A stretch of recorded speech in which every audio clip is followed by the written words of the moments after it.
J'espère que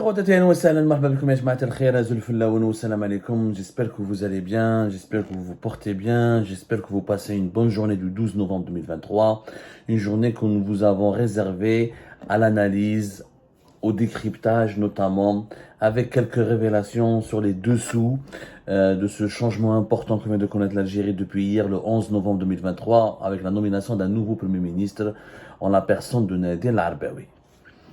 Depuis hier, je vous dis que c'est un profil atypique, Nader Al-Arbaoui. Que personne ne l'attendait dans ce poste-là. On pensait qu'il allait rester directeur de cabinet, on pensait qu'avec la réorganisation des services de la présidence de la République initiée par le décret présidentiel du 26 septembre 2023, que Nader Al-Arbaoui n'avait pas besoin de ce poste, il avait suffisamment de prérogatives pour avoir beaucoup de pouvoir grâce aux nouvelles attributions qui ont été données au directeur de cabinet de la présidence de la République.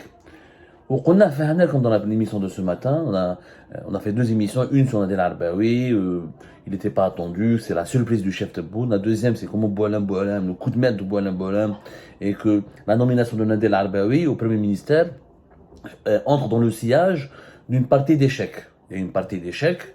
Abdelmajid Tebboune utilisait ses pions, le roi, la reine, le fou, le cavalier, en prévision des élections présidentielles de 2024.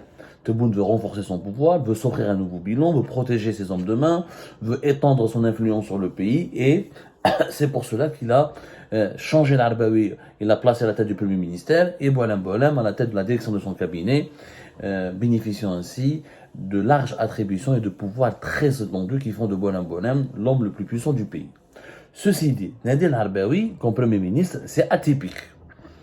Et son profil atypique est à la fois un avantage et un désavantage. Un avantage, c'est la nouveauté. C'est innovant de mettre un diplomate, entre guillemets, brillant. Quand je dis brillant, c'est qu'il a la reconnaissance de ses pairs. C'est pas un avis personnel, et moi, je ne suis pas là, j'ai pas les outils nécessaires pour juger les compétences d'un diplomate. Mais quand je demande aux gens qui ont travaillé au ministère des Affaires étrangères, qui ont connu Nader Al-Arbaoui, qui ont travaillé avec lui, ils te disent que c'est un diplomate brillant. Il a, dans ses postes, que ce soit au Pakistan, en Égypte, à New York avec les Nations Unies, les dossiers diplomatiques qu'il avait dirigés, il a fait un bon travail. Maintenant, c'est innovant, c'est une innovation, il y a l'effet surprise, c'est une bonne surprise, mais ce n'est pas forcément un gage de réussite. Pourquoi? Parce que Nader Al-Arbaoui, on va l'analyser maintenant par rapport à tous les anciens chefs de gouvernement d'un Premier ministère, le Premier ministre, parce que l'Algérie, là, dans son histoire, il y avait des chefs de gouvernement et des Premiers ministres. Par rapport, dans l'histoire de l'Algérie récente, et même depuis l'indépendance du pays, nous n'avons jamais connu un Premier ministre qui a un profil 100% diplomate. Et c'est la première fois qu'on va confier le gouvernement algérien à un homme qui a fait toute sa carrière à l'étranger et qui maîtrise essentiellement les dossiers de relations internationales et qui a une très faible connaissance de la politique intérieure du pays. Et c'est ça la grande question. Est-ce que Nader Al-Arbaoui va réussir? Et hier, quand Nader Al-Arbaoui, pour qu'il puisse réussir, il lui faut un cabinet en béton. Et vous allez comprendre pourquoi. Pourquoi il lui faut un cabinet béton? Parce que Nader Al-Arbaoui, d'abord, il est âgé, 74 ans. Il y a un âge difficile à 74 ans, alors que l'Algérie, ses problèmes sont beaucoup plus graves durant les 10 dernières années.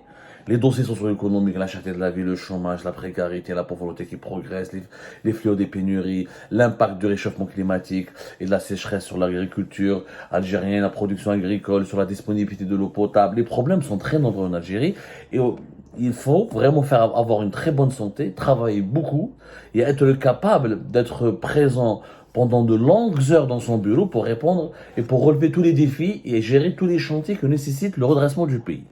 S'il n'est pas capable de le faire, il lui faut des conseillers et des collaborateurs qui soient vraiment de très bonne santé et surtout très compétents. Alors, Nader Al-Arbaoui, il a un parcours atypique ouanèche. D'abord, il a commencé sa carrière en tant qu'avocat, dans le barreau d'Alger. Même bad, il a intégré le ministère des Affaires étrangères. Et en devenant diplomate, il a été donc au Pakistan comme ambassadeur, ensuite directeur général des affaires juridiques et consulaires du Maghreb, ministre des Affaires étrangères, directeur des relations économiques internationales au ministère des Affaires étrangères, représentant de l'Algérie à Rabat au niveau de l'Union des Maghreb arabes, on badrah le Caire où il était ambassadeur d'Égypte, ambassadeur d'Algérie en Égypte, ensuite représentant de l'Algérie auprès de la Ligue arabe. En fait, son poste le plus important était le représentant de l'Algérie auprès des Nations Unies à New York. C'était son dernier poste avant de devenir, en mi-mars 2023, directeur du cabinet du président de la République, Abdelmajid Tebboune. Donc,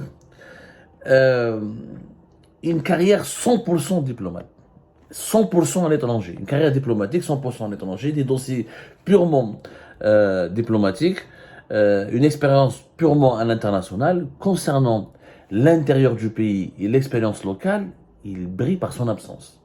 C'est-à-dire qu'il n'a jamais bossé sur un dossier qui concerne les affaires locales ou les affaires intérieures ou les affaires nationales. Et c'est une première qui chauffe tous les anciens chefs de gouvernement. نبداوها ناخذوا quelques chefs de gouvernement. ناخذوا au début des années 90. نروحوا نشوفوا par exemple Reda Malek. Reda Malek, l'un des chefs de gouvernement les plus connus, les plus emblématiques de l'Algérie, parce qu'il a dirigé l'Algérie des années 90, il a dirigé l'Algérie en 1993, il a dirigé le gouvernement algérien entre 21 août 1993 et le 11 avril 1994.